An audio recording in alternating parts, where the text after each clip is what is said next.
Salam alaikum, donc je suis avec mon frère Soussi D'accord, c'est Rahmatullah. et mon ami de longue date. On va parler aujourd'hui de notre expérience dans la tariqa Karkaria. Donc ça fait bientôt 10 ans Presque pour 10 nous deux. ans, ouais, Hein. Ça c'est fait ça. presque 10 ans pour nous Ouais. deux.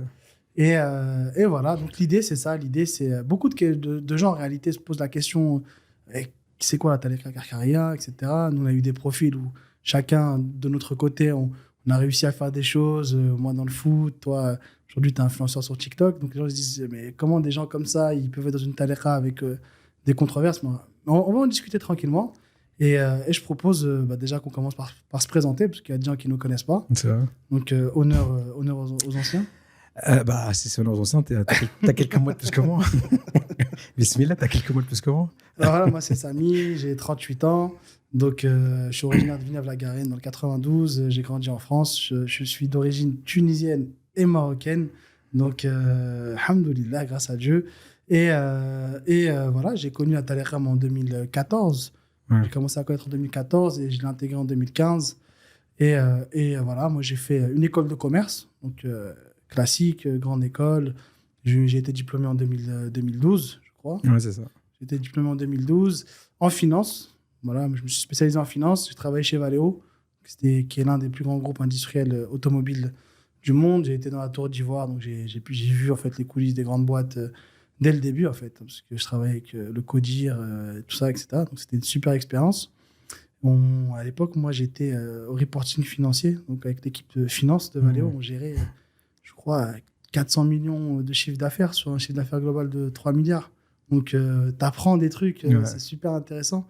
Et après, moi, j'ai été dans l'associatif, j'ai toujours été militant. Donc, j'ai fait beaucoup d'animation au départ, ça m'a donné une vocation, j'ai voulu aider, tu vois. Et j'ai créé une asso qui s'appelait Access, avec lesquels on a aidé énormément de monde à trouver du travail, à sortir de prison, comment dire, s'assimiler dans la société en boostant leurs études, en créant du réseau. Et en même temps, on a montré un peu l'efficacité de notre modèle à travers un club de foot. On a créé un club de futsal, en fait, parce qu'il n'y a pas de club de futsal dans la C'est ville. ça le vrai, c'est ça. Ça a été la vitrine. C'est ça le, ouais, Ça a été exactement. la vitrine. Parce qu'il y a une double facette sur ce projet-là. Ouais. C'est qu'il y a une facette qui est très islamique, qui est une sorte de cercle vertueux, de faire en sorte que les gens qui réussissent dans les quartiers populaires et qui sont diplômés, qui ont du réseau, qui puissent derrière apporter ce qu'ils ont réussi et en faire profiter leur quartier et la source desquels ils viennent. Il y a cette partie-là. Et l'autre partie qui est le gros projet par lequel tu as été connu à travers la France et des articles de presse, notamment sur toi, c'est le fait que tu aies créé un club qui soit un club de quartier et qu'en 5 ans, tu as amené ce club de quartier à une demi-finale de Coupe d'Europe de futsal avec dans les rangs un joueur ballon d'or de futsal, Ricardinho, avec des joueurs de l'équipe de France, de l'équipe du Maroc, Colombie, etc. Et je pense que c'est ça le vrai fait d'armes pour lequel... Pour le grand public, c'est ça qui est impressionnant. Mais pour moi, en réalité, c'était juste de la vitrine. Moi, mon projet de base, c'était vraiment un projet de fond. On se disait, moi, je me disais à l'époque, avec les gens qui étaient autour de moi, dont toi, tu étais très proche aussi de moi dans ce projet-là, on se disait, en fait, on veut vraiment que les quartiers passent on va dire, d'un rapport avec le politique, d'assistanat, ils sont en galère, on va les aider. La victimisation, on va les ça, occuper, c'est mieux qu'ils soient sur le terrain de foot, qu'ils soient dans le hall, etc. Nous, on a voulu casser ce truc-là en disant non, on est capable nous-mêmes aussi de contribuer au marketing du pays, à faire bouger les trucs, à représenter la France au plus haut niveau, etc. Et le futsal, c'était justement ce truc-là. En fait. Et c'était très intéressant. Et c'est d'ailleurs très lié à mon cheminement spirituel, parce que comment l'idée de créer cette association-là m'est venue. Elle m'est venue du fait qu'à l'époque, j'étais disciple d'une autre tariqa. Et j'étais assez proche de l'un des maîtres, en tout cas, de cette tariqa-là, cette tariqa Boutchichia.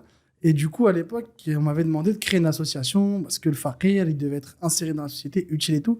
Donc, j'avais cette nia-là de relier ça à mon chemin spirituel. Mais elle a explosé à la Karkaria, en fait. Donc, elle a explosé tout, et à la fin, une fois que tout a été fait. C'est ça. Non, quand elle a explosé, elle s'est fait connaître. Il y a eu un gros boom. Il y a eu un gros boom. J'en parlerai peut-être plus tard dans la Karkaria.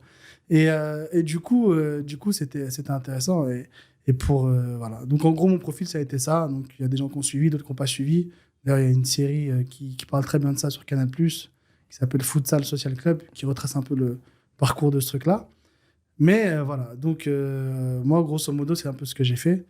Donc, et toi, du coup Moi, c'est Mohamed. Donc, comme tu as dit, je suis sur TikTok. Donc, Souci, c'est du cher qui m'a adossé de ce surnom. À l'époque, je l'avais sur Facebook. sobriquet. Ce sobriquet, à l'époque, je l'avais sur Facebook. Donc, quand je suis rentré dans la Tariqa, les gens, il a dit oui, que c'est comment il s'appelle. Les gens lui ont dit ouais. Sur son Facebook, il est marqué Mohamed Souci. Et du coup, j'ai gardé ce surnom parce que si Richard m'appelait comme tamponné. ça. M'a tamponné Souci. Donc, Souci, pour ceux qui ne savent pas, c'est la région du Souss, donc la région du Maroc, la région d'Agadir, la région du sud du Maroc ou du milieu du Maroc, donc la région Amazigh. Donc, à l'époque, je pense que j'étais le premier ou le seul chouh de la Tariqa à l'époque. Donc, Mohamed Souci, de mon vrai nom Ouresh.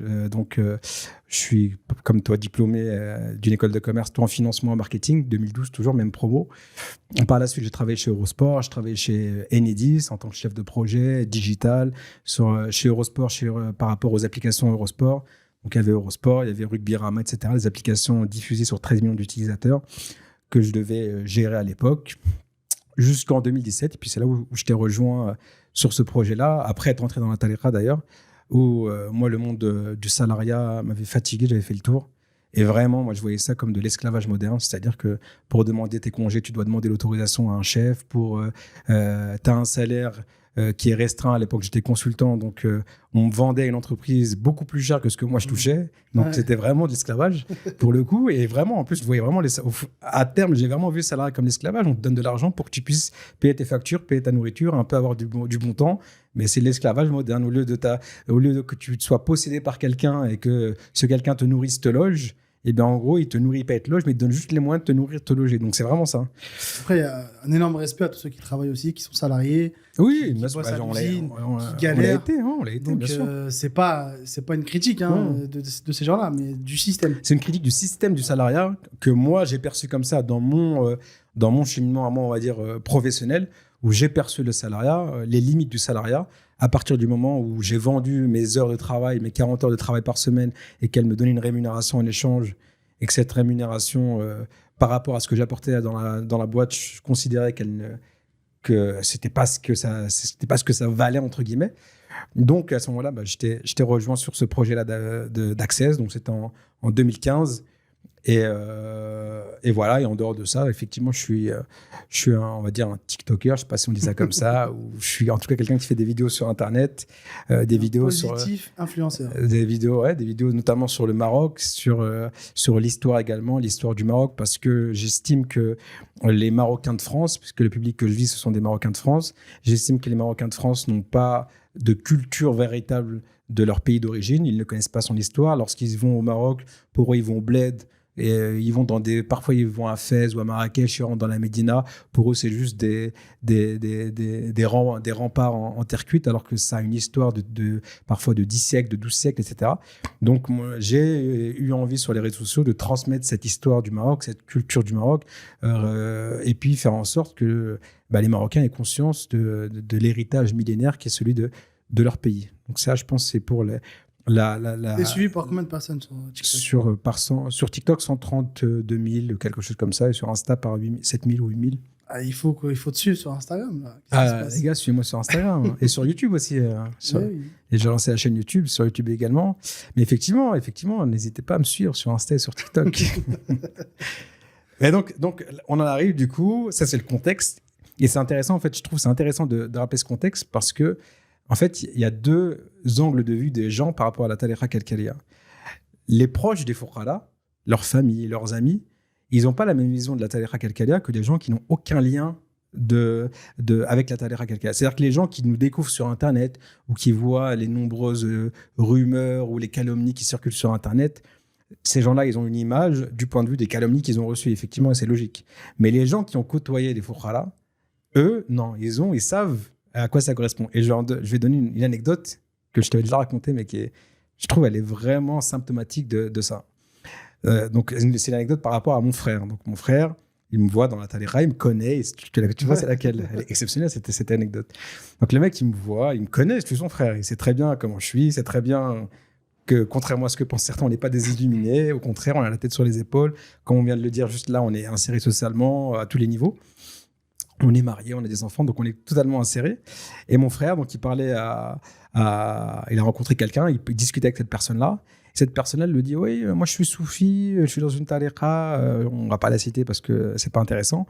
Mais non, il lui dit, je connais, mon frère aussi, il est dans une voie soufi. Elle lui dit, oui, laquelle? Il lui dit, la Karkaria. Elle lui répond, fais attention, mon cher m'a dit que c'était que des sorciers. C'était tous des sorciers, ils faisaient du sihr. Il faut faire hyper attention. Ils travaillent avec des chayatines, etc. Mon frère, il était choqué. Il a dit, mais t'es malade de dire ça. Il dit, il y a mon frère dedans, il y a ma soeur dedans, il y a ma mère. Et j'ai mon beau-frère. T'es malade. Comment tu peux dire de gens comme ça, c'est des sorciers? Elle dit, c'est mon cher qui m'a dit. Je sais pas. Donc ça donne déjà une idée du cher en question. Mais c'est intéressant parce que cette personne-là, elle ne connaît pas, elle n'a jamais rencontré de Fakhir ou de Fakhira. Elle a juste entendu des on-dit. Et c'est ça pour la majorité des gens. C'est pour ça que la majorité des gens là. C'est plus facile à croire. Bien une sûr. rumeur qui dénigre quelqu'un que de croire que les gens puissent être bons. Et c'est marrant parce que quand tu regardes un peu qu'est-ce que ça traduit dans la réalité des gens, c'est qu'ils ont plus de facilité à croire qu'ils sont bons et que les autres sont mauvais plutôt que le contraire. Alors que l'enfer est rempli, en fait. Il est rempli de qui? Au final, quand tu écoutes les gens, c'est toujours pas lui qui y sera, c'est l'autre. Les autres. Mais il faut bien que... Voilà, c'est parce que la vérité, elle est subjective. Les gens ont la vérité, donc ils estiment que c'est eux qui sont dans le vrai. Et donc, quel que soit, les chrétiens sont persuadés qu'eux sont dans le vrai, les autres sont dans le faux, les juifs, les musulmans, etc. Et donc, c'est pareil dans la communauté musulmane. Les salafis sont persuadés qu'eux sont dans le haqq et les autres sont dans le batil. Les soufis, toutes les tolours, etc. Donc, c'est logique. Mais c'est intéressant parce qu'en fait, les gens, et c'est ça, moi je trouve ça, franchement, c'est quelque chose, c'est l'une des choses les plus incroyables dans la tariqa qui nous est donnée d'être goûtée. C'est en fait donner l'illusion de. En fait, à travers ce vêtement qu'on porte là, on a donné nos parcours. Donc, ce sont des parcours qui sont des parcours de gens qui ont réussi. C'est incroyable le pouvoir d'un vêtement. C'est incroyable. C'est incroyable. Donc, les gens s'arrêtent à une image et ils essentialisent la personne en fonction de ce que ça veut. Et même l'image en soi, elle n'est pas négative. Certes, elle est un peu, on va dire, extravagante, mais elle n'est pas négative. Tu sais que moi, je le vois sur TikTok. Par exemple, les gens, ils se font une image de la Karkaria. Quand ils découvrent, parce que moi, je ne le cache pas, les gens savent, il y a plein de voix, de gens qui font des mises en garde contre moi, etc. Sauf que moi, je n'ai pas un public de gens religieux, salafis ou autres, un public très de Marocains, de toutes tendances confondues. Donc, ils s'en fichent, ils ne sont pas là pour ça. Ils ne me suivent pas pour ça. Ils me suivent pour un autre contenu. Et donc, t'as des gens, moi, qui mettent en commentaire « Ah, c'est dommage que tu sois Karkari parce que je t'aime bien. » Donc, c'est-à-dire que les gens... Non, pas l'inverse. Ah, mais finalement, il est Karkari. Donc comme je l'aime bien, c'est peut-être pas quelque chose de négatif. Ouais, c'est ça. Mais non. C'est ça. Et les gens, ça, c'est fascinant. Moi, je trouve vraiment que c'est un des trucs les plus fascinants. Parce que là, on vient de donner notre parcours. Les gens, si tu donnes pas ton parcours, ils voient juste ça, ils disent « Ah, c'est des arlequins. Ah, c'est des gens sectaires. C'est des gens qui ont été embrigadés dans une secte avec un gourou. Des gens. Alors que dans la tariqa, tu retrouves toute la société française ou même marocaine ou de n'importe quel pays. Tu trouves des étudiants, tu trouves des chômeurs, tu trouves des médecins, des architectes, des avocats. Des gens perchés, tu trouves des gens des majdoubs, exactement. La tête sur les épaules. Des gens, exactement, des gens très rationnels, des gens complètement perchés. Tu trouves de tout. Tu as toute la composition sociologique de la France ou d'un autre pays que tu retrouves. En fait, c'est une représentation miniature d'une société classique.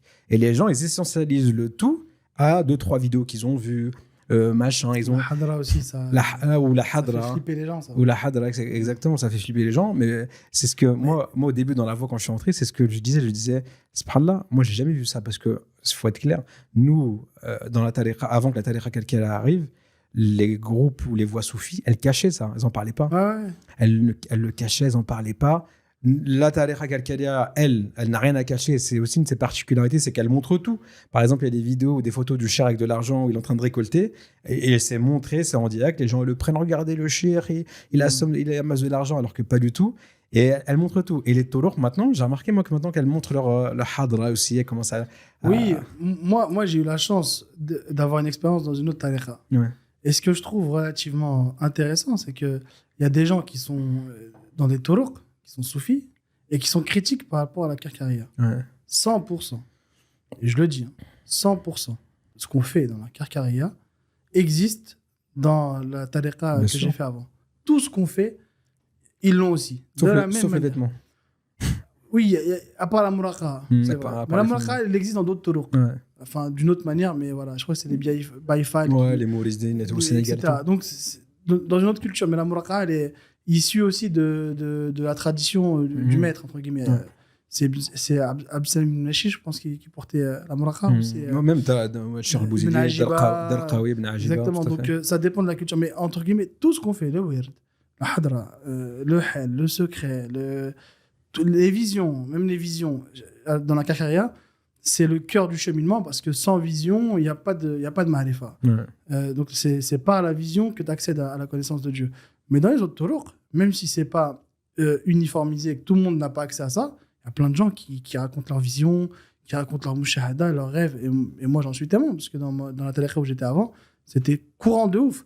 Et c'est marrant, c'est quand les gens l'ont vu dans la Karkaria assumer, les autres ont commencé à faire un pas en arrière. Ouais, non, mais eux, ils sont bizarres, nous, c'est pas nous, tout. Mais mec, tu fais la même chose que nous. Genre, n'est pas de visage. Et le même visage, en fait. C'est la même chose. Et ça, c'est intéressant. Et ce qui est intéressant aussi, c'est qu'on a une mauvaise image, mais elle a été construite par la tariqa. Ça, les gens ne savent pas. La tariqa, pendant 10 ans, a fait une communication qu'on appelait de filtre. En fait, quand on voulait faire des trucs bien, on disait, mais non, c'est pas la peine et tout. C'est pas ça, le truc. C'est un djihad d'abord pour soi. En fait, les gens communiquaient en djihad nefs. Je fais une vidéo, mais j'ai honte, j'ai pas envie de la faire. Donc, comme j'ai pas envie de la faire, comme j'ai honte, ça veut dire que j'ai de l'hypocrisie en moi, donc je vais la faire. Donc, c'était pas du tout une communication faite pour attirer les gens. C'était justement pour filtrer, pour qu'il y ait uniquement ceux qui sont intéressés par le cœur de ce que la tariqa propose viennent. Ceux qui sont bloqués par la forme, ils pourront pas cheminer vers la connaissance de Dieu. Parce que la connaissance de Dieu, elle nécessite de briser tous les voiles de forme. Et c'est ça, en fait, la ma'rifa. Si toi, déjà, tu es bloqué parce que tu as vu une darbala avec 8 couleurs, comment tu vas accepter le fait que tout ce qui est, entre guillemets, limité, formé, est illusion? Comment tu peux l'accepter si tu n'arrives même pas à dépasser un vêtement? En plus, le vêtement, tu le portes occasionnellement. Donc, c'est pas comme si tu étais obligé de quitter ton boulot, etc. Dans la vie quotidienne, on est tous habillés normalement, on travaille tous. Mais du coup, les gens qui sont restés bloqués là-dessus, au lieu de se dire, j'ai un problème, moi, autour de mon image, je suis trop attaché aux formes, il faut que je travaille, il faut que je chemine pour dépasser ça, ils ont rejeté la Kakaria. Non, c'est bizarre, etc.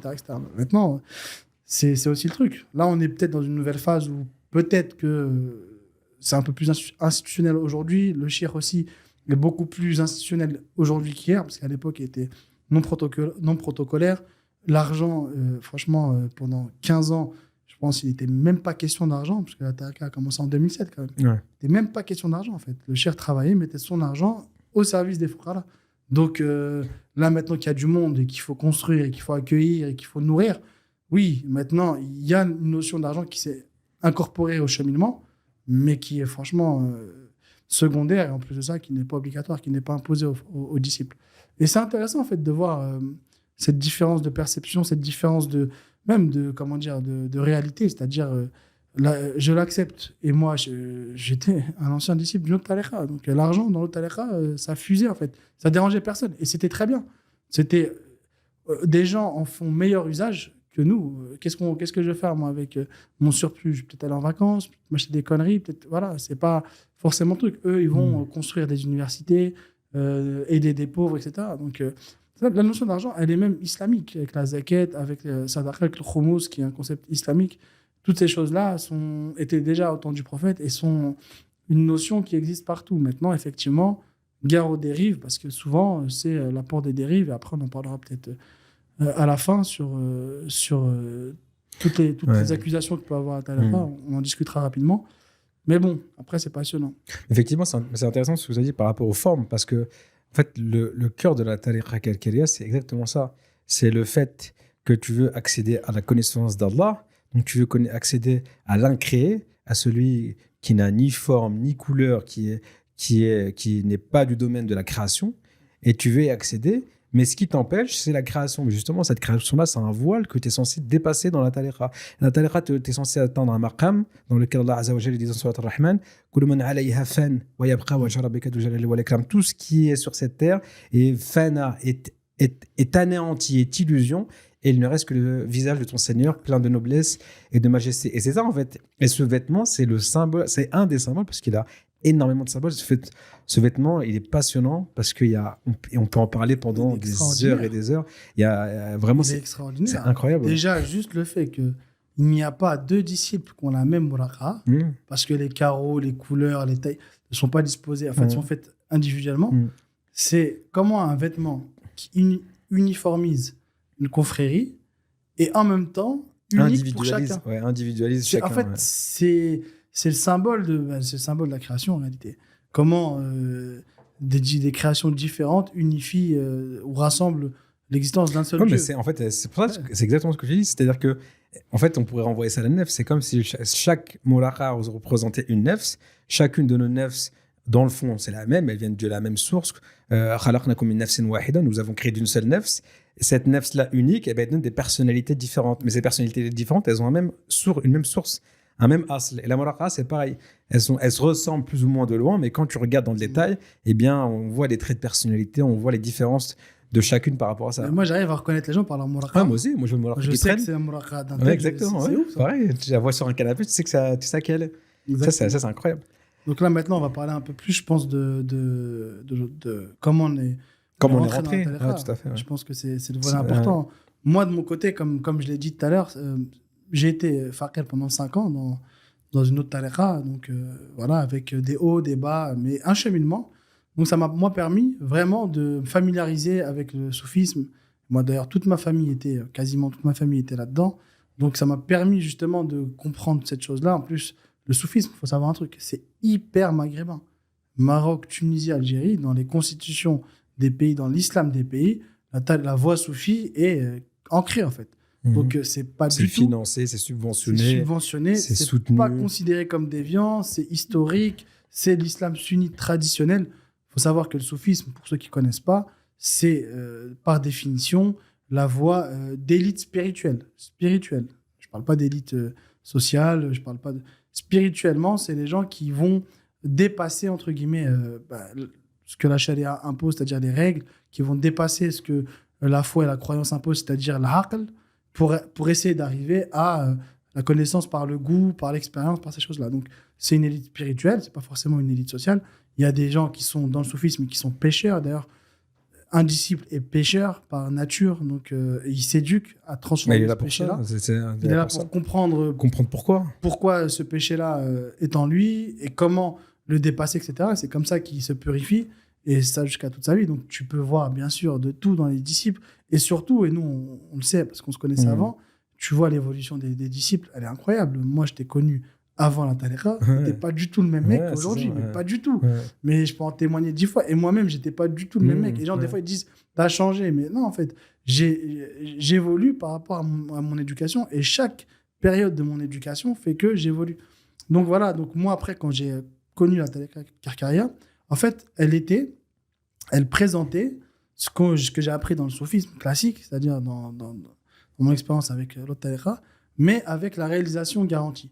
Dans ma première expérience dans le soufisme, la réalisation était au bon vouloir, ou plutôt au destin de chacun. Voilà. Tu cheminais, tu devais faire beaucoup de digues, tu devais faire beaucoup de choses. Et un jour, on te disait, Inch'Allah, peut-être que... Je vais te donner carrément ce qu'on disait. On disait, en fait, c'est comme la terre. Tu creuses, il y en a, ils vont trouver l'eau tout de suite. Il y en a, ils vont devoir creuser beaucoup pour trouver l'eau. Chacun selon son truc et tout ça. C'est très bien, pas de souci. Mais moi, je trouve que ça, c'est plus l'islam.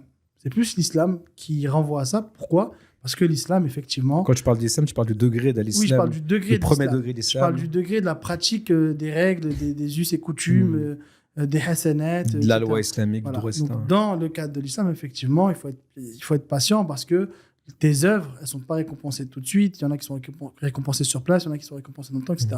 Mais dans le cadre du cheminement avec un maître, toi, tu prends un maître pour ce qui est capable de te transmettre. Et tu as besoin qu'on te transmette quelque chose tout de suite, en fait. Parce que si tu dois attendre, au début, c'est très psychologique. Moi, dans mon expérience précédente, on m'a beaucoup parlé, en fait. Pour me faire accepter des choses, on a dû beaucoup me parler. On n'a jamais fait ça dans la carrière, en fait. J'ai pas eu besoin qu'on me parle, en fait. Parce que tout de suite, tu prends du maître, il te transmet la lumière, donc il te transmet le bouraq du cheminement, l'outil qui va te permettre de cheminer jusqu'à Dieu. Donc ça, c'est tout de suite ça la béa. Et après, tu découvres par toi-même. Et parce que tu as découvert, tu te renseignes, tu demandes et tu apprends. Et parce que tout le monde vit plus ou moins un cheminement pareil et parallèle, tu arrives avec l'expérience de tout le monde à donner du sens. Et derrière, le cheikh en parle dans les cours ou dans ta relation directe avec lui. Donc, du coup, tout a un sens, en fait. On n'a pas besoin de te parler ou t'expliquer, etc. S'il y en a qui sont dans cette situation-là, je pense que c'est des cas rares. Et c'est parce que la nefs a pris le dessus sur le cheminement. Le cheminement, c'est quelque chose où tu te laisses guider, en fait. C'est pas toi qui décide de la vitesse à laquelle tu avances, etc. Donc, moi, en fait, quand j'ai connu la tariqa, je l'ai connu par le biais d'abord de deux faqirs de mon ancienne confrérie. Et on en parlait, en fait. Et un faqir qui est vraiment, que je salue d'ailleurs, s'il me voit, s'il regarde ce podcast, qui est vraiment quelqu'un que j'appréciais beaucoup. Et il y avait mon beau-frère de l'époque aussi, mais les deux, je les appréciais beaucoup. Et ils étaient hyper intelligents. Quand je dis hyper intelligents, franchement, c'est le 0,1% de trucs. Hyper grandes écoles, calés de ouf et tout. Et ils parlent de la carcaria. Moi, je suis chez eux, je suis posé. Enfin, je suis chez mon beau-frère, je bois un thé et tout. Et ils en parlent entre eux. Donc là, tu découvres à ce moment-là. Moi, je découvre, je connais pas. Okay.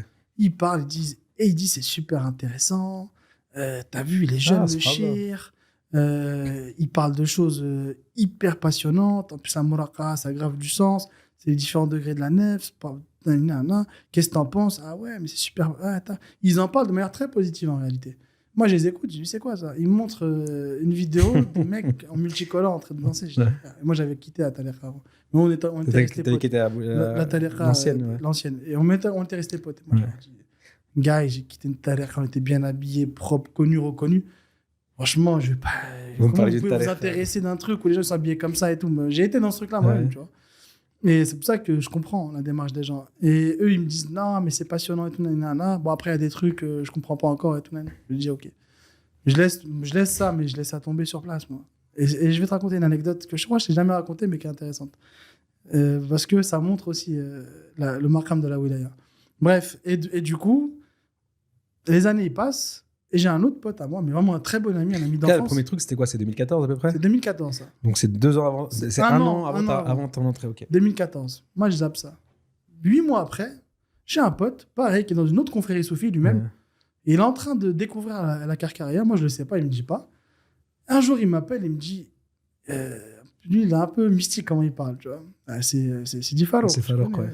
Il me dit ouais, mais qu'est-ce que tu penses d'un maître aujourd'hui qui peut transmettre tout de suite et tout, et moi, d'instinct, j'avais entendu parler une seule fois de la carrière, je lui dis, tu parles de la tariqa multicolore?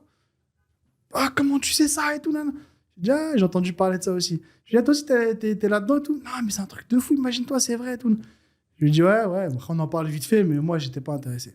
En plus, à l'époque, j'étais vraiment dans le sommet de mon ascension en tant qu'entrepreneur, militant associatif et tout. Non, j'étais à Valais en même temps. Access était vraiment en train de monter de ouf. T'avais un statut social. J'avais un vrai statut. Tu te voyais pas t'habiller comme ça. Non, mais j'avais de l'influence dans ma ville et tout. Tout le monde me connaissait et tout. Il y avait une élection, je participais et tout. Il me parle de ça. En plus, toi, t'habitais dans un quartier populaire. Ouais, quartier difficile, toi. Moi, c'est-à-dire que toi, t'habillais comme ça dans un quartier difficile. Le truc, impacte directement, tout le monde parle, tu vois. Donc, moi, je suis là et tout. Bref, tranquille. Le temps, il passe. Il commence à m'en parler. Il défend le truc, mais il me dit pas qu'il est dedans, en fait, encore. Il me dit rien, en fait. Juste, il m'en parle. Il me dit, ça. Et moi, je capte, parce que, voilà, je le connais et tout. Je dis, ah ouais, et tout, j'étais dedans et tout. Il me dit, je peux pas t'en parler et tout. Bref, parce qu'il avait consigne d'en parler à personne. Le temps, il passe et tout. Après, moi, je lui dis, si toi, t'es dedans, toi, je sais que t'es quelqu'un de bien, t'es intelligent et tout. Donc, je vois pas ça comme quelque chose de mal. Et je lui dis à l'époque, moi, j'ai la politique de Amr. Qu'est-ce qu'il a fait, Amr? Il s'est reculé. Il a observé si l'islam allait marcher ou pas. Si ton truc il marche, je viendrai vers vous. Si ton truc il marche, je viendrai. Si ça marche pas, frère, laisse-moi tranquille, je n'ai plus de problème. On n'est pas loin d'Abou Soufiane, même. On n'est pas loin d'Abou Soufiane à l'époque. Franchement, même, on est plus proche d'Abou Soufiane que d'Amr. Parce qu'il lui, après, il avait plutôt avec le prophète. Dans le storytelling, mais dans l'intention, c'était pas ça. Bref. Quelques mois après, il y a un autre pote à moi qui est dedans. Mais l'autre pote, par contre, lui, c'est le musulman converti, genre. Il n'a jamais été dans des trucs bizarres, lui. Lui, il était déjà dans le soufisme. Donc là, pour ceux qui le connaissent, c'est Philippe. Ok. Donc Philippe, lui. Philippe, il truc et tout. Et un jour, il sort de Philippe. Et en plus, Philippe, il n'était pas soufi, lui, avant. Non, il n'était pas du tout soufi. Lui, c'était un Irwani. Un musulman. Enfin, lambda, sunnite. Cours d'arabe, cours d'islam, cours de fiqh. Il n'y a aucune logique dans le fait qu'il arrive là. Alors que vous deux, vous venez du soufisme. Moi et Farouk, on était dans le soufisme. Et vous saviez que tous les deux, vous venez du soufisme. Donc lui qui change de voix, ça ne m'a pas surpris. Tu vois. Philippe, il sort de ce truc-là. Philippe, t'es dedans toi aussi? Ouais, je suis dedans. Ah ouais, et donc c'est vrai, tu vois la lumière et tout? Ouais, je vois et tout. Je dis, il y a quelque chose là. C'est pas possible. Je dis, si Dieu il veut mettre en enfer 2 de mes amis, voilà que ça sera pas eux en premier. En tout cas, c'est sûr. Je me dis, c'est pas possible parce que toutes les crapules qui étaient autour de moi, c'était pas eux les pires. Tu vois ce que je veux dire? Et vas-y, je me dis, vas-y, on verra. Et tout. Je commence à m'y intéresser et tout. Eux, je les vois, ils commencent à sortir en Moraka. Dans la vie, je les soutiens, je prends des photos avec eux et tout. Parce que les gens, ils commencent à parler, tu vois. Moi, je suis en mode, c'est mes potes et tout. À l'époque, j'avais de la force un peu, donc je suis avec vous, tu vois. Bref. Et on avance comme ça, petit à petit, je m'y intéresse et tout. Il me dit, fais la salat istikhara. Et à l'époque, mon beau-frère de l'époque était intéressé aussi. Donc on dit, commence on en parle. Lui, comme il est très intelligent, il a crédibilisé le truc. En moi, il l'a rendu crédible. Je fais l'istikhara, boum. L'istikhara, elle était spéciale.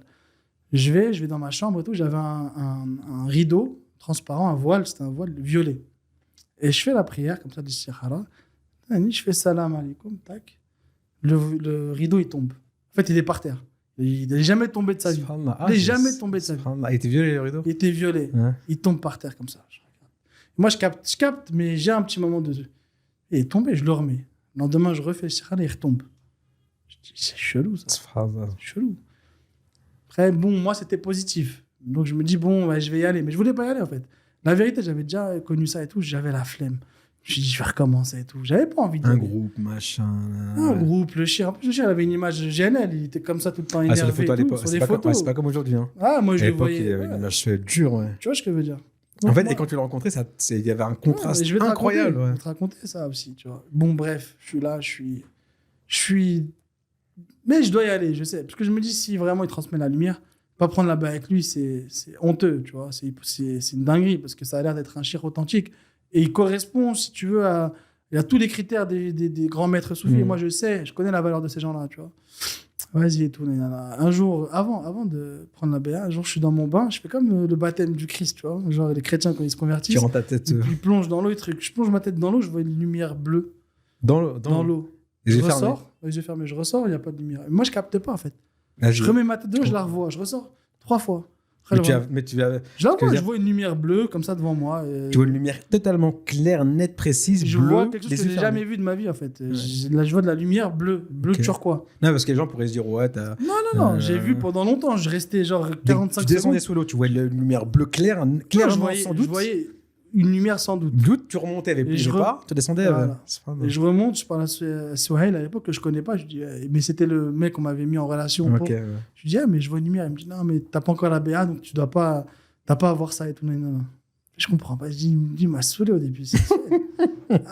Souhail à l'époque, il était spécial. Il était spécial, mais je vais pas tout raconter parce que c'est un frère que j'apprécie beaucoup. Mais franchement, lui, le filtre, c'était un vrai filtre. C'était un vrai filtre, parce qu'il te vendait pas le truc. Et c'est ça que j'ai kiffé, le fait qu'on me vende pas le truc. C'est vrai que t'appelais Souhail pour comprendre. Lui, limite, il te repoussait. Oui, mais genre, les gens étaient en mode, on n'a pas besoin. Il voulait pas te convaincre. Non, pas du tout. Il voulait pas du tout te convaincre à l'époque. Bref. Et à un moment, je dis, moi, je dois aller au Maroc en vacances. Et je dis, bon, je viens au Maroc en vacances. Je dis à Souhail, donc je vais passer à Zayoub pour voir le shir. Mais tu veux la BA et tout? Je dis, je pense que je veux la BA. Genre, je voulais pas trop m'avancer. Après, il me dit, ouais, mais je viens en tout cas pour voir le shir et tout. Après, il me répond, il me dit, ouais, Sidi Cheikh a dit, depuis le temps, c'est maintenant qu'il veut venir. Depuis le temps. Donc, je me dis comme ça, depuis le temps. Et je repense à fait depuis 2014. Ouais. Donc, en fait, ça faisait 1 an et quelques. C'est une dinguerie. Depuis le temps, c'est maintenant. Je me dis. Depuis le temps qu'il reçoit des signes, là. Ouais, je fais le lien en mode. Ah ouais, mais non, mais il parle pas de ça. Mais c'est trop gros quand même qu'il parle de ça, tu vois. Et je dis, mais pourquoi il dit ça et tout? C'est une dinguerie. Après, il dit quoi? Après, c'est Jamil qui reprend le relais. Je me dis, je suis avec Sidi Cheikh. Il a dit que comme tu es venu en vacances, tu n'es pas venu prendre la BA. Si tu viens, tu n'auras pas la BA. Donc voilà, parce qu'ils ne donnent pas des BA à des gens qui viennent en vacances. Je dis, mais j'ai jamais dit que je venais en vacances. J'ai dit que je serais au Maroc et que je viendrais pour lui. Je commence à m'énerver et tout, Nani. Ah, moi, c'est ce qu'il m'a dit. Je suis désolé, Sidi. C'est comme, je me dis, moi, je suis sincère. Moi, je m'en fous. Si vraiment c'est cher, je vais quand même y aller. C'est ouf parce que là, en gros, en faisant ça, ça donne encore plus envie. Ça m'a donné. Comment ça? Ouais, comment ça et tout. Tu t'es dit, mais là, j'avais la BA en fait, vraiment. Et moi, j'y vais en me disant, il va jamais me la donner parce qu'il m'a dit, il me la donnera pas. Genre, parce que je suis en vacances et tout. Bref, j'y vais et tout. J'étais à Agadir, je prends le car jusqu'à toute la nuit, je suis mort. Après, je sors du car, j'ai aucune indication. Je cherche la Zaouiap. Je marche, gère pendant 2 heures dehors au soleil. J'étais fatigué et tout. Bref, je finis par la trouver. Je sais même pas comment je fais pour la trouver et tout. Je monte, je dors un peu, je me réveille. Je dormais dans la khaloua à l'époque. Je me réveille, je sors, je vois si il est posé. Il dit, شكون هذا? Après, mais en fait, il a dit de manière tellement douce, ça avait cassé avec. Je vois très bien comment il l'a dit. Il a dit devant moi comme ça. Et ça avait cassé déjà avec l'image que j'avais de lui, là, méchante et tout. Ouais. Ça a adouci le truc, tu Bah vois. Après, moi, j'ai dit, ah, c'est Samy et tout. Il m'a dit, ah, ok, tu viens d'Agadir, ah, c'est toi et tout. Il m'a dit, comment t'as fait pour venir? J'ai dit, machin. Il m'a dit, ah, machallah, t'as fait ta première siha et tout. Tu vois, ok, et tout. Après, je me pose et tout.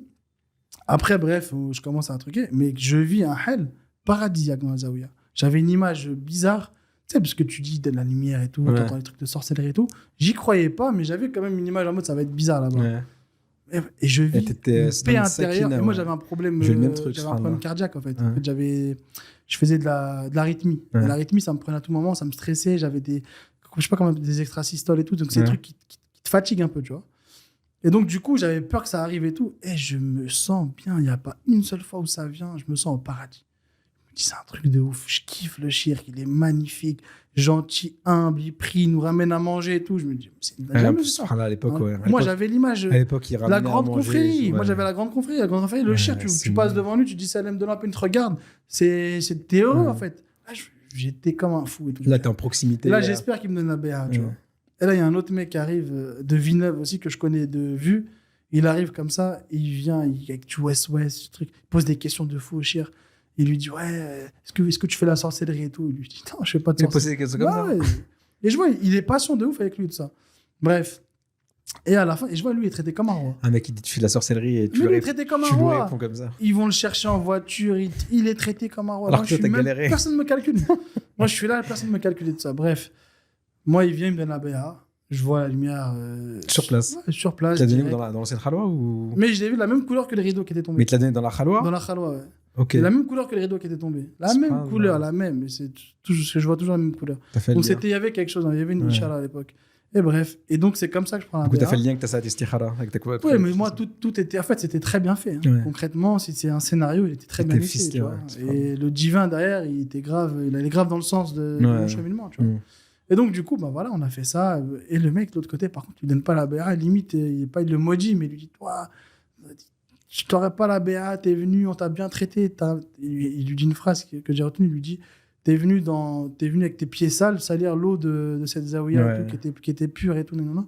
Et bref, et donc du coup, bah, je me rends compte de la chance que j'ai parce que je devais pas avoir la BA, je l'ai eu. Lui devait l'avoir, il l'a pas eu. Et au final, bah, moi, alhamdoulilah, je suis là maintenant depuis 9 ans. Je kiffe, j'ai vécu vraiment ce qu'il y a de meilleur. Une Et puis aventure, je ouais. me dis, voilà, j'ai été béni ce jour-là, etc. Mais avant d'aller justement à la Zawiya, je suis parti voir un pote à moi. Ouais. À Agadir d'ailleurs, t'as dit. À Agadir, j'étais à Dans le Agadir. Sousse. Tiens. Et il se mariait. Chez En les fait, soucis. et ce qui s'est passé, c'est que moi, j'ai raté son mariage. En fait, il s'est marié, il a fait son halal à Paris. Ouais. Et il a fait son mariage À Agadir chez à lui. Agadir chez lui, tu vois. Ouais. Et donc, moi, j'ai raté le halal. Donc, je me suis dit, je vais aller le voir. Mais en même temps, j'étais en train de réfléchir j'allais à la T'es allé à Zawiya. la Zawiya, ouais. 2 jours Donc, je vais après. le voir. Et ce pote-là, c'était. Mohamed Soussi. Et donc, c'est à toi de nous raconter. Ouais, l'histoire. franchement, en fait, la différence avec toi, c'est une grosse différence, c'est que moi, je suis complètement étranger à l'univers du soufisme. Et pour être tout à fait honnête, il n'y aurait pas de carcaria, jamais de ma vie, j'aurais pris de bail avec un cheikh soufi, où je serais dans le soufisme, ou jamais, j'étais loin de ça. À l'époque, moi, j'étais dans l'associatif musulman, j'organisais des TEDx musulmans dans des associations, des talks, etc. J'étais vraiment dans l'associatif musulman, dans le militantisme musulman en France. Donc, j'étais pas du tout là-dedans, j'étais plus proche des Ikhwani, des Salafis. Même dans mon rapport à la religion, c'était beaucoup plus, j'étais pas un Salafi, mais j'étais beaucoup plus dans le rapport avec la Salafia, comme beaucoup de musulmans de France. Mais j'ai déjà raconté, donc je pense que les gens connaissent, donc je vais aller plus vite, un peu plus vite, mais j'étais vraiment rien à voir avec le soufisme. À l'époque, moi, je savais même pas que tu étais soufi quand on était en école de commerce. Ni Ouais. toi, ni Aïssa. Mais ça, mais il était pas. Aïssa, mais il venait avec toi au Majma de Il Bouchi. venait un peu, mais il était pas. Mais à l'époque, nous, genre, c'était caché. Moi, à l'époque, tu m'aurais dit que tu étais soufi à l'école de commerce. Je t'aurais regardé bizarre. Je me serais Mais dit, tu me voyais comme un bon musulman, quand même. Je te voyais comme un. En fait, je te voyais comme un. Tu sais comment je te voyais? Je te voyais, vu que moi j'étais en mode Ikhwan Salafi, je te voyais comme un musulman occidentalisé, Bisounours. tranquille, le bisounours, Allah ikrah fi din, nul contre notre religion. Ah, et pourtant, j'étais plus chaleur que toi à l'époque. Je te voyais comme ça. À l'époque, j'étais plus sage que toi, parce que toi, t'étais école de commerce, t'étais Ouais. actif. Moi, je sortais pas. J'étais Ouais, tranquille. moi c'était exactement, j'étais un Irwani dans le truc. C'était dire, Irwani, tu prends ta religion, tu l'adaptes à truc, mais par contre, en gros, tu bouges pas des grandes règles de la religion Ouais. telles que tu les conçois. Ça, c'est comme Tu buvais ça. pas d'alcool. Jamais de la vie, tu fais ça, tu sors de ça, c'est haram. Vraiment, voilà, les lignes rouges, c'est comme ça, tu sors pas de ça, etc. On priait à l'école à l'heure Ça, faut pas le dire. dans le couloir des toilettes. Ça, faut pas le dire. Faut pas dire qu'on priait dans l'école de commerce discrètement. On avait notre petite mosquée à côté des toilettes. La laïcité. Ah ouais, il n'y a même pas de laïcité, c'est une école de commerce, on est dans Ouais, l'enseignement dans le supérieur. privé, faut en payer encore heureux. Mais du coup, donc, moi, rien à voir, rien à voir avec le soufisme. Et en fait, toi, tu viens donc à mon mariage, et moi, dans ma tête, moi, j'ai jamais rencontré de soufi de ma vie. C'est-à-dire que vu que je savais pas que tu en étais un, moi, le soufisme, c'est un truc que je voyais sur YouTube, où il y avait des grandes mises en garde de Cheikh Fawzan, Ibn Uthaymin, etc. Et des mixités, des gens bizarres, etc. Mais je connaissais pas physiquement. Et c'est ça qui est marrant, c'est que maintenant, je regarde les gens qui se renseignent sur la Karkaria dans des vidéos TikTok qui nous insultent. Et ben en fait, je les vois comme moi à l'époque. Ouais, ouais. C'est-à-dire qu'ils sont là, ils connaissent pas du tout, ils ont jamais peux pas rencontré de leur en Karkari. vouloir, en fait. Bah non, ils ont jamais rencontré de Karkari, ils découvrent sur des vidéos, on leur dit regardez, en train de faire ça, ils sont en transe, regardez, c'est de la séduction, ils disent qu'ils voient la lumière, comme Bouddha, machin, je sais pas quoi, etc. Mais en fait, je les vois comme moi à l'époque où j'avais jamais rencontré de soufisme, je me disais non mais le soufisme c'est un truc bizarre de ouf, etc. Bref. Donc moi, vu que tu n'étais pas venu, donc tu viens à mon mariage, donc je me marie, c'était en 2015 à Agadir. Donc tu viens à mon mariage, il y avait Ahwesh et Chilhen, donc on faisait tout ce qu'il y avait avec, etc. Et donc le lendemain, on va boire un verre à la marina d'Agadir. Ouais. Exactement, on va boire un verre à la marina d'Agadir, tac, on discute, etc. Et après, tu me dis oui, de toute façon, demain, je vais prendre un car, je vais monter à Nador. Je dis, tu veux faire quoi, un car jusqu'à Nador? C'est hyper long, c'est au moins 12 heures ou 15 heures. Tu me dis, ouais, je vais voir un cher là-bas, ce qui paraît de la lumière. Hein? Qu'est-ce que tu racontes? Ouais, je sais pas, je vais voir. Je dis, frère, c'est quoi cette histoire? Non, mais c'est un cher soufi. Frérot, si je peux me permettre, ça, le soufisme, c'est un truc hyper chelou, hyper bizarre. Fais attention parce que j'ai entendu trop de trucs sur ça, machin truc. Ouais, je sais pas, mais je vais aller voir. Après, on sait pas qui t'es en train de. Je vais aller voir. Moi, j'ai entendu que Zahama, des gens qui te suivaient, ils voient la lumière d'Allah, etc. Mais frère, j'ai jamais entendu de ma vie c'est quoi la lumière d'Allah? Et ça qui est intéressant, c'est qu'en fait, dans l'islam de masse, jamais on entend que y a ça. Jamais on entend les hadiths sur les sahaba, les compagnons qui avaient des visions. Il y en a plein dans Bukhari, Muslim, etc. Des sahaba qui voyaient la lumière, qui voyaient des mouchahada, qui voyaient ici, qui voyaient Haritha, qui voyaient l'Arsh al-Rahman, etc. On n'entend jamais parler. Et moi, je te dis, qu'est-ce que tu me racontes? J'ai jamais entendu de ma vie ça. Ah, je vais voir, etc. Tu sais que je me rappelle de la date, c'était le fin août. Parce que moi, mon mariage, c'était vers le 20 août, un truc comme ça. Toi, c'était fin août. Et le 12 septembre, je suis revenu en France.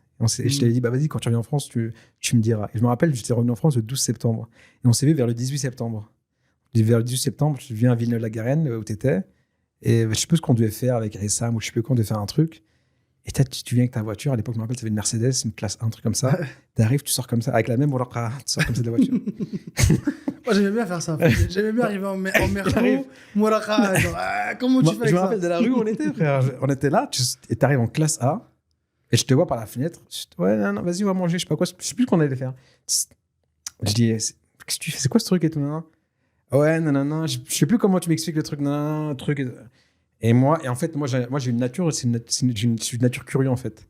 Moi, à la limite, ta djellaba, elle est ridicule, elle est chelou, elle est ce que tu veux, machin. Elle sort pas du shara, elle sort pas de la législation islamique.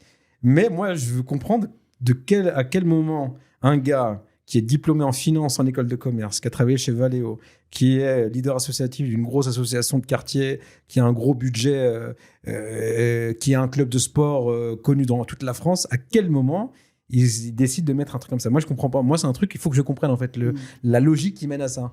Donc, en fait, à ce moment-là, je mets la religion de côté. Je me comprends, il y a quoi dans ta tête? À quel moment tu te dis que c'est normal de t'habiller comme ça? C'est quoi? Je veux comprendre. Et à ce moment-là, on commence à en parler. Je te dis, alors, t'es parti voir le cher et tout. Ouais, bah justement, c'est pour ça que je suis habillé comme ça. Du coup, ton histoire de lumière, c'est comment? C'est un truc de malade. C'est un truc de ouf, frérot. C'est quoi cette histoire? Comme ça, tu vois la lumière. Vas-y, explique-moi, c'est quoi ton truc? Bah, en fait, là, je fais mon dhikr et tout. Je prends ma sobha, je fais du dhikr, je ferme les yeux. Et je vois la lumière et tout. Mais ça veut dire quoi? Je vois la lumière. Ça veut rien dire ce que tu me dis.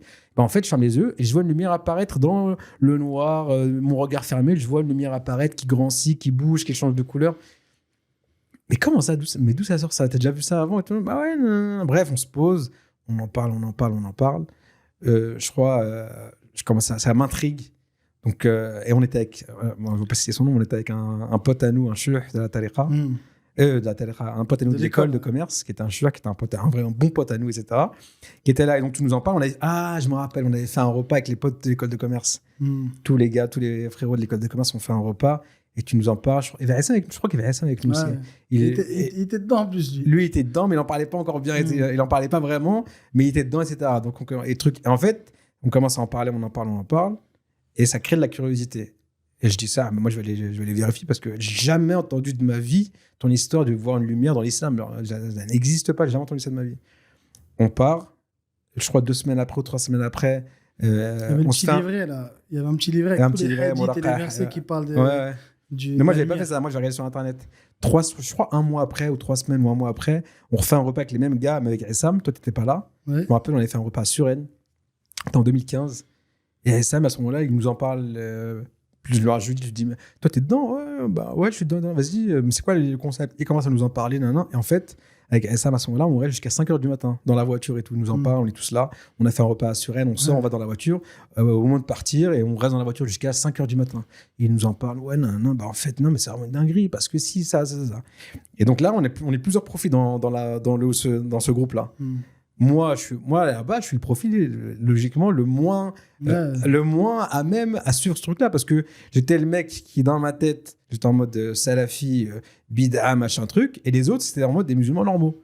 C'est-à-dire, ils se disaient pas salafi, ça, c'est des musulmans normaux. Ils priaient, ils jeûnaient, faisaient leur truc. Et ils vivaient, ils avaient leur truc. Moi, j'étais en mode un peu, ouais, non, truc, machin. J'étais dans un délire un peu comme ça et tout. Là. Donc, normalement, j'étais le mec le moins truc. Mais moi, ça m'a piqué ma curiosité. Je me suis dit, mais attends, mais c'est trop bizarre ce truc. Et en fait, à partir de ce moment-là, on était en septembre, je pense, ou un truc comme ça, j'ai commencé à chercher. Je me suis dit, attends, je vais chercher est-ce que ça existe dans l'islam. Je cherche des hadiths, des versets dans le Coran, machin, et je trouve des trucs. Je trouve des hadiths où les sahaba voyaient, hadiths authentiques, les sahaba voyaient la lumière d'Allah. Le prophète dit qu'il voit la lumière d'Allah. On lui dit, ya Rasulallah, tu vois ton Seigneur, il dit une lumière, j'avance moi-même. Authentique, Anas ibn Malik qui accompagne le prophète jusqu'à la mosquée. Le prophète lui dit, est-ce que tu vois la lumière dans les mains des gens qui invoquent les Ahlus Sofa? Il dit, non, ya Rasulallah, invoque pour moi pour que je puisse la voir. Le prophète invoqua, il dit, je vis la lumière dans leurs mains, je me précipite à leur côté pour un truc rapporté par Abu Daoud. Je vois que des trucs comme ça. Je me dis, mais attends, mais c'est une dinguerie. Attends, on nous a menti sur la religion. C'est quoi cette histoire? On nous a pas tout dit. Je dis, ouais, à quel moment? Il n'y a jamais. Moi, parce que moi, j'avais fait 12 ans d'école coranique. J'avais commencé, ma mère m'a inscrit à l'école coranique à partir du CM2 jusqu'au bac ou jusqu'en première année d'école de commerce. Cours d'arabe, cours de Coran, etc.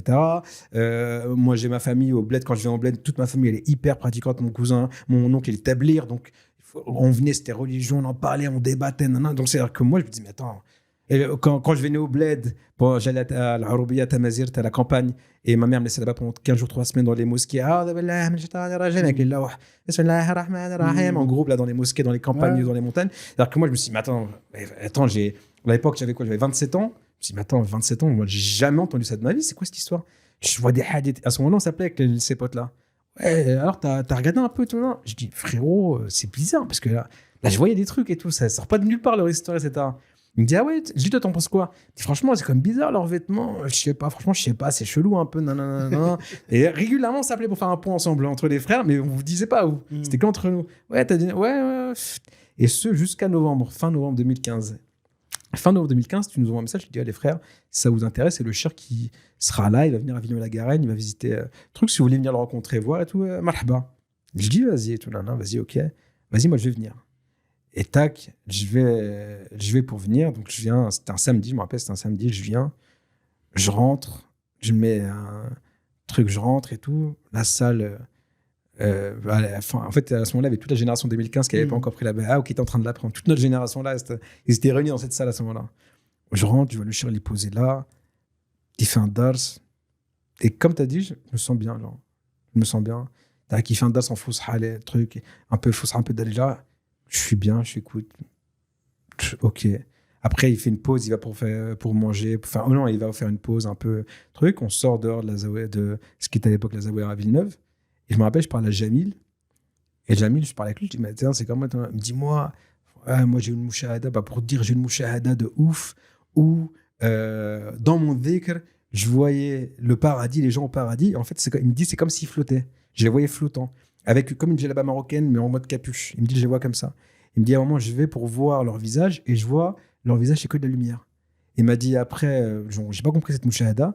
2 semaines après ou 1 mois après, je suis sur Internet, je tombe sur un hadith, et le hadith, il décrit exactement ce que j'ai vu au mouchahada. Il décrit, il dit les visages, les gens qui rentrent au paradis ont des visages de lumière, nanana. Il décrit exactement comme je vois sur plusieurs hadiths. Trucs. Il me raconte plusieurs trucs comme ça. Et là, en fait, il met un yaqin quand il me dit ça. Ouais. Il commence à me mettre un yaqin, je commence à me dire, putain, mais c'est une dinguerie, c'est tout ce qu'il raconte. Et pendant ce temps-là, pendant ces 4 mois où je cherchais, il y avait plusieurs étapes. Première étape, c'est j'ai commencé à voir est-ce que ça existait vraiment. Je vois des hadiths, des versets, machin truc.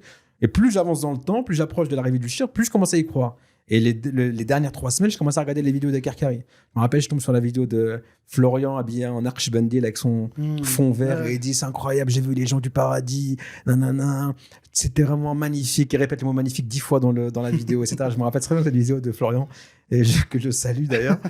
et je me rappelle et je me dis mais attends, et quand Jamil me raconte ça le jour même à la Zaouia de Villeneuve, je me dis mais attends, c'est une dinguerie, tout, ça a l'air d'être une dinguerie. Moi aussi, j'ai envie de goûter ça. Ouais. Attends, il me dit, il voit ça. Truc, c'est validé par un hadith. Il tombe sur le hadith, il ne le connaissait même pas à la base, il tombe dessus 1 mois après, etc. C'est une dinguerie. Tout. Et donc, il me raconte, le cher, il continue, il fait des doros. Vas-y, fin de l'histoire, samedi fini, le cher, il va naître, en tout cas, il va. Et avant, il y a un repas. Ça pose le repas. On va manger on va dans l'autre pièce à côté. Et je me retrouve dans la table du cher. Je suis à côté de lui. Et donc, si le cher, il est là, il est à ma gauche, moi, je suis à sa droite. Et donc, il y a la table. Et dans la table, il y avait des visiteurs. Des gens qui étaient venus, qui n'étaient pas fuqara, qui étaient venus visiter. Et dans les visiteurs, il y avait 2 fuqara qui venaient d'une autre tariqa qu'on ne nommera pas pour ne pas les salir, même si ce qui a été fait, c'était très sale. Et donc, ce gars-là, pendant toute l'assise, il posait des questions assez légères dans le manque de adab, c'est-à-dire des questions qui ne se posent pas à un shir, qui ne se pose pas à un imam d'une mosquée, alors que dire à un shir de Tadriya. Et il pose des questions et le shir, il est très patient, il répond. Et donc, quand on est à table, le gars, il continue. Et moi, je suis assis. Et moi, les concepts soufis, je ne connais pas. En fait, il faut vraiment comprendre ça. C'est une dinguerie, ça. Parce que moi, je suis un musulman de la masse. Je ne connais pas, moi, les trucs de vision, de kashf, dévoilement, etc. Donc, moi, je suis là, je suis posé normal. À ce moment-là, je suis à côté de Sidi Chir et je considère Sidi Chir comme un savant. De la même manière qu'il y a des savants à Mecca, c'est ça, je le considère comme un grand savant marocain. Mais moi, j'ai pas la connaissance du Mujtahid Mutlaq, le grand savant de Si ou le Wali. Je connais pas. Pour moi, c'est pareil, c'est des ulama. Ouais. Et le mec, il continue. À un moment, si le shir, il le regarde, il dit, Esma, écoute. Il dit, je vais tout te dire. Il dit, toi, t'es pas venu pour poser des questions. Toi, t'es venu parce que hier, tu t'es réuni avec ton shir. Ton shir t'a demandé de venir ici pour me tester, pour me poser des questions comme ça, pour essayer de me pousser à bout, etc. En gros, il est en train de dévoiler tout le plan du shir de ce gars qui l'a envoyé. Il était venu pour ça. Et moi, je suis à côté de lui, je suis en train de péter un plomb. J'ai jamais vu ça de ma vie. Je regarde, je me dis, qu'est-ce qu'il raconte Et là, il était venu pour ça. Il lui dit très calme, c'est pas il l'embrouille. Il lui dit de manière posée, il lui dit, écoute, toi, t'es pas venu que pour ça. Je vais te dire la vérité, parce qu'on la sait, toi et moi, on la sait. Toi, t'es venu parce que ton shir, hier, tu t'es réuni avec lui. C'est lui qui t'a demandé de venir ici aujourd'hui. Il t'a demandé de faire ça pour essayer de me tester, me pousser à bout, etc. Tu es dans un grand manque d'adepte dans ce que tu fais. Toi, tu crois que ce que tu fais en obéissant à ton shir dans des actions qui sont des actions négatives, mauvaises, etc. Tu penses que c'est bien, alors que la réalité de ton cœur, c'est qu'elle est ténèbres sur ténèbres, elle est noire sur noir. Et il commence à lui sortir plein de trucs comme ça. Le mec, il pète un plomb, il commence à s'effondrer en larmes, mais il pleurait tellement, il était en sanglots qu'on aurait dit sa mère, elle était morte. Il était là, waouh! On était à table, on était en train de manger, il y avait un poulet. Je me rappelle, il y avait des poulets. Ah, c'est ma mère qui l'avait fait, je me rappelle. Je me rappelle des poulets. En 2015, je me rappelle des poulets. Il y avait des poulets. Donc, si j'ai dit ça, on est là. Et le mec commence à faire. Et d'ailleurs, pour ceux qui disent que sorcellerie ou quoi, cette date-là, c'est ma mère qui n'était pas fakira, qui a cuisiné depuis chez moi et qui a nourri tout le monde. De toute façon, je ne sais même pas si ça existe encore, ces trucs-là. Il n'y avait même pas de lien direct entre. Voilà, ça et ça. Ouais. Et le mec, il commence à s'effondrer. J'étais choqué tellement il criait. En gros, tellement il l'a dévoilé qu'il était en train de truc. Il y a un faqir qui était un ancien faqir de Satariqa qui va le voir, il dit non, t'inquiète, c'est rien, on a tous connu ça, ne le prends pas comme ça, nanana. Et le mec, il avait vrillé. Moi, j'étais choqué, je me dis, mais c'est quoi ça? J'ai jamais vu ça de ma vie, etc. Hop, samedi fini. Le lendemain, à la base, moi, je vais pas un truc comme ça. Le lendemain, j'y vais. Je retourne, on est dimanche. Tac, j'écoute, il fait une dars, machin. Je suis posé, je suis bien. Je suis vraiment bien, en fait. Il y a une sakina, je suis bien. Genre, en fait, j'ai envie d'être nulle part ailleurs. Je suis là, je suis bien. Je suis pas Karkari, mais je suis bien. Fin de truc, fin de machin, d'assise. Il va pour se poser. Et moi, je me dis, à ce moment-là, j'ai un feu en moi. Je me dis, je veux la béa et tout. Là, là.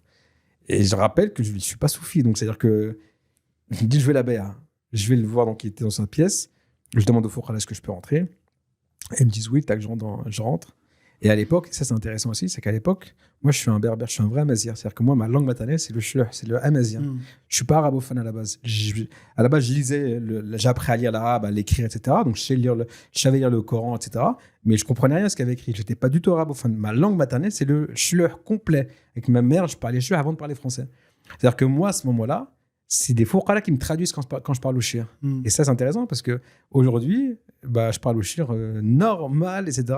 Et la langue arabe, je l'ai appris que par lui. C'est lui qui me l'a appris à force d'écouter ses doros, etc. etc.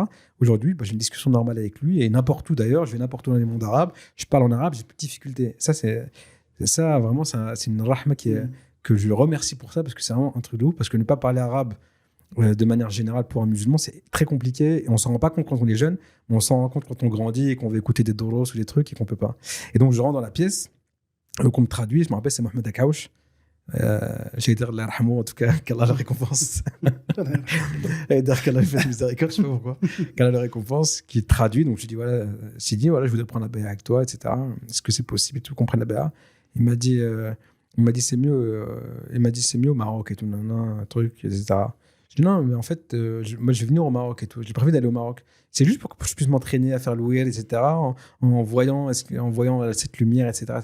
Il me dit va dans la pièce. Et je vais répondre à tout le monde en même temps sur ça. Tac, il va dans la pièce. Je vais dans la pièce. Après, il commence à dire pour ceux qui veulent la bay'a, c'est au Maroc. C'est pas la science qui vient à vous, c'est vous qui devez aller à la science. Certains d'entre vous ont le cœur noir de ténèbres et ils veulent la lumière maintenant, c'est pas comme ça. Bref, donc ils refusent. Et moi je suis frustré, je me dis purée, je voulais trop voir la lumière là. On était début décembre et je voulais trop voir la lumière. Donc je me dis attends, je vais faire. Et après il dit ouais, il faut faire une prière de consultation, d'abord consulter Allah et pour être sûr, etc. Je dis vas-y, je vais consulter Allah. Non, mais moi, dans ma tête, j'étais déjà sûr, mais je vais consulter Allah, on ne sait jamais. Donc, je vais, le soir, je rentre chez moi. Tac, je fais la prière de consultation. C'était l'Acha. Je fais la prière de consultation. Je finis la prière de consultation. Non, c'était avant l'Acha. Je fais la prière de consultation. Ok, c'est bon. Et avant de me coucher, bref, je vais pour faire la prière de l'Acha. Dans la prière de l'Acha, je suis debout en prière, donc avec l'odo et tout. J'ai pas de bay'a, j'ai rien. J'ai juste demandé à Allah, est-ce que cette voix... Est-ce que si ce shir est bon pour mon cheminement, pour ma religion, qu'il me le donne. S'il n'est pas bon, qu'il m'en écarte. Dans la prière, je vois une lumière qui commence à apparaître là où je pose mon front, commence à grossir, à scintiller, lumière violette. Scintiller, alors je voyais vraiment, ça scintillait comme ça, etc. Pendant 5 secondes, 5-7 secondes. Elle fait comme ça. Et après, elle disparaît. C'est quoi ce truc de ouf? C'est quoi, c'est une dinguerie, c'est quoi ce truc? Et tout, subhanallah et tout. Je finis la prière, je me dis, c'est ma réponse. Il n'y a pas d'autre signification. J'ai jamais vu ça de ma vie. Je demande à Allah. Dans la prière juste après où je demande à Allah, il me répond par une lumière alors que c'est les seuls à me dire qu'il voit la lumière. Ok, très bien. Là, je te dis, ouais, t'as prévu de partir à la Zawiya? Parce que moi, à la base, je suis pas un mec sociable. À la base, je suis un mec un peu introverti. C'est-à-dire que je me vois pas aller là-bas tout seul. Ouais. Je connais personne. Salam. Je parle à personne. Un mec qui va me parler, je sais pas trop. En plus, à l'époque, en arabe, j'étais pas fluide, donc j'étais compliqué. Mais ouais, donc je te dis, t'as prévu d'y aller? Tu me dis, il y a le Maoulid là, machin truc. Tous les fourqara ils vont, vas-y, on y va pour le Maoulid. Si tu veux venir, viens et tout. Je dis, vas-y et tout. C'était 3 semaines après, donc je commence à m'entraîner à faire le wird. Je commence à m'entraîner, le temps de l'apprendre par cœur, de le connaître, etc. Et on va pour le Maoulid, le truc de fin décembre ou mi-décembre, un truc comme ça. Et on y va là-bas. Et je dis à ma mère, ouais. Je dis à ma femme, à l'époque, donc j'étais marié depuis 6 mois. Donc je dis à ma femme, je vais aller au Maroc, je vais aller voir un chien, etc. Ma femme, elle s'en fiche, mais pas de problème, elle s'en fiche de ça. Et ma mère, je lui dis ouais, je vais partir au Maroc, il y a un chien, etc. Et ma mère, elle refuse. Pas elle refuse parce qu'elle est contre le soufisme, etc. Elle refuse parce qu'on est en 2015, Daesh, c'est encore proche. Charlie Hebdo, ouais. Charlie Hebdo, Daesh, le Bataclan, tout ça c'est proche. Il y a une ambiance. Le nord du Maroc c'est connu aussi pour Daesh, parce qu'il y a des cellules qui ont été démantelées de Daesh au nord du Maroc, etc. etc. Donc ma mère, elle est non seulement elle n'est pas du tout rassurée, mais elle est même en panique. Elle me dit hors de question, tu n'y vas pas. Et en fait, moi j'ai une relation avec ma mère où quand elle me dit un truc, même sur un truc qu'elle maîtrise pas, je vais dans son sens. Alors, ma mère, je lui dis, ouais, je vais acheter telle voiture et tout. Elle me dit, franchement, cette voiture-là, elle est pourrie. Ma mère, elle connaît rien en mécanique, elle connaît rien en voiture. Elle me dit, c'est pourri. Je me dis, ouais, je la prends pas. Pour la baraka et tout. Elle me dit, prends cette voiture, elle a l'air bien, je vais la prendre. Et à chaque fois que j'ai suivi cette truc-là, à chaque fois, je vais de la baraka dans ce que je fais dès que je l'écoute. Et là, elle me dit, non, mais tu y vas pas, etc. Et là, j'étais hors de question, je ne pouvais pas la suivre. Là, on parlait d'Allah. Hors de question, j'ai demandé à Allah et Allah, il m'a montré, hors de question, je te suis, maman. Donc, je lui dis, si je vais aller. Donc, je prends mes affaires, je range mes affaires. Je passe pas. J'habite à côté de chez ma mère, donc je lui dis, je pars. Ma mère elle commence à pleurer, elle était pas bien, elle était pas à l'aise. Je lui dis, désolé, je pars et je la laisse comme ça, en train de pleurer, etc. Et je pars. J'arrive à l'aéroport, il y a plein de moulaka, plein de trucs. Je connais pas bien, bref, vas-y. Vas-y, on sait pas, vas-y, ce truc. On y va, je prends l'avion. Dans l'avion, on est là. Et à côté de moi, je me rappelle, ce là il y avait un monsieur, en tout cas, je pense que c'était un oujdiste ou un gars de Nador. Mais un monsieur, il avait une 50aine d'années, il est là à côté de moi, il me calcule pas. Juste, toi, t'étais, je crois, et toi, soit Aïssam, il y avait quelqu'un. Moi, j'étais dans le couloir. Il y avait un mec de l'autre côté. Ici, il y avait lui et sa femme. Et là, il y avait un fakir, il est sans moulakha. Et moi, j'étais pas moulakha, j'étais pas fakir. Donc, il est là pendant tout le truc, il me parle pas. Je commence à parler au gars qui est là, je sais plus si c'était ou Aïssam ou qui. Et après, lui, il voit que je lui parle. Après, il me dit, ouais, vous allez où et tout, nan. Je dis, ouais, il y a le Maoulid et tout, nan, on va au Maoulid, etc. Après, il commence à me mettre des waswas. Il commence à me dire, fais attention, Ouldi, tu sais. Les voix soufis, c'est bizarre des fois. Et il commence à me mettre un waswas de ouf. Alors, et là, je commence à avoir un qabd. Je commence à me dire, qu'est-ce que je suis en train de faire? Qu'est-ce que je fais? Ouais, j'avoue qu'il a raison. Je suis pas bien là, je suis pas bien. Tac, l'avion il atterrit. J'y vais à reculons. Je suis pas bien. Jusqu'au moment où on arrive devant la Zaouïa. Le taxi me dépose. Je mets un pied à la Zaouïa, ça part. Chut. Je monte l'escalier. Je me rappelle, je vois Jamil. Jamil, il était là. Je me rappelle, il dit, bon, on reprend les bonnes vieilles habitudes, avoir toujours l'eau d'eau. Si vous perdez l'eau d'eau, vous refaites l'eau d'eau. Hein, on reprend les bonnes habitudes. Et on me rappelle cette phrase quand il dit, subhanallah, on reprend les bonnes vieilles habitudes. Dès que vous perdez l'eau d'eau, vous le refaites automatiquement. C'est pas que à la prière qu'il faut faire l'eau d'eau, il faut toujours avoir l'eau d'eau et tout. On monte, tac, je suis bien, etc. Et le soir, et je me rappelle, subhanallah, c'est pas hadra, première fois que je vois une hadra physique devant moi. On est posé, un samer. Moi, je connais même pas le samer, je connais rien. Moi, je découvre un truc que je sais pas du tout. Les us et coutumes, je suis là, ça chante, je suis assis, il y a des mecs qui chantent, il y a une caméra qui tourne, je sais pas qu'est-ce qu'on fait, je suis là, j'attends, j'observe, et à un moment je vois le père Assil Shah commencer à faire hey, hey, hey, je vois tout le monde se lève, ça se lève, et moi je vois le truc, le cercle se ferme, je sors du cercle, mais je me dis, ouais, je peux pas faire ce truc-là, c'est bizarre leur truc. Je la regarde, hey, je suis au milieu, etc. Moi, j'avais pas la force de rentrer, je me suis dit, imagine, c'est n'importe quoi ce truc, j'ai pas confiance et tout. Non. La hadra est finie. 2A, et le lendemain c'était ah voilà, 2A, 2 jours après, on est vendredi matin, on est posé dans la salle d'en haut, je t'ai posé avec toi et peut-être avec Farouk ou Aïssam, je sais plus, et Sidi Cher il me monte, et à ce moment-là c'était intéressant parce que Sidi Cher à ce moment-là, et il était avec nous, il était posé avec nous, je me rappelle, on était posé dans la salle du fond, il parlait à un moment avec Farouk, nous on était derrière, on était posé, on discutait dans la même salle. C'est pas comme je vous dis très protocolaire avant, c'était tranquille, il n'y avait pas de protocole, etc. Il passe devant nous, il rentre, on est avant le Jumu'ah, il passe, il me dit t'es venu pour la baie, hein? Je lui dis non, mais il me dit viens avec moi, il me rentre dans la khalwa qui est maintenant la salle des casiers, c'était à l'époque une khalwa. Il rentre, il ferme la porte, il tire le rideau, il me dit t'as l'eau d'eau et tout, je dis oui. Il me dit ouais, assieds-toi ici face à la qibla et donne-moi ta main. Je donne la main, mais en fait la baïa à l'époque c'était exceptionnel. En fait je garderai toujours ce souvenir en tête, juste j'y pense, je kiffe en fait, juste quand je me rappelle, je t'ai posé comment le truc s'est fait, je suis bien en fait, c'est incroyable. Il me dit regarde, ferme les yeux, essaie de voir si tu vois une lumière. Je ferme les yeux, il me dit tu fais l'istighfar, et lui commence à réciter, il fait ça à l'Nabi, commence à réciter surat al-Bay'a dans surat al-Fath, ceux qui te prêtent à Bay'a ne prêtent à Allah, etc. Il répète, et moi je suis là, je fais astaghfirullah. Il me dit, au bout de 5 minutes, il me dit, t'avais quelque chose? Je dis non. Il me dit, ouvre les yeux, fixe le mur devant toi. Je fixe. Non, rien. Il me redit, ferme les yeux, essaie de voir à l'intérieur, concentre-toi, tu regardes le centre. Et au bout d'un moment, je vois une brume, comme un brouillard, je vois comme une brume qui apparaît comme ça. Mais moi, c'est pas ce qu'on m'avait vendu dans les vidéos YouTube. Moi, on m'avait vendu des mecs qui voient le paradis, qui voient les galaxies. Nanana. Je vois ça, je me dis, c'est ça. Je dis, tu avais un truc? Je dis, bah, je vois des brumes. Il me dit, ah, c'est ça, etc. Il me dit, ah, c'est ça, etc. Je dis, ok. Il me dit, eh ouais, maintenant, la lumière est dans ton cœur.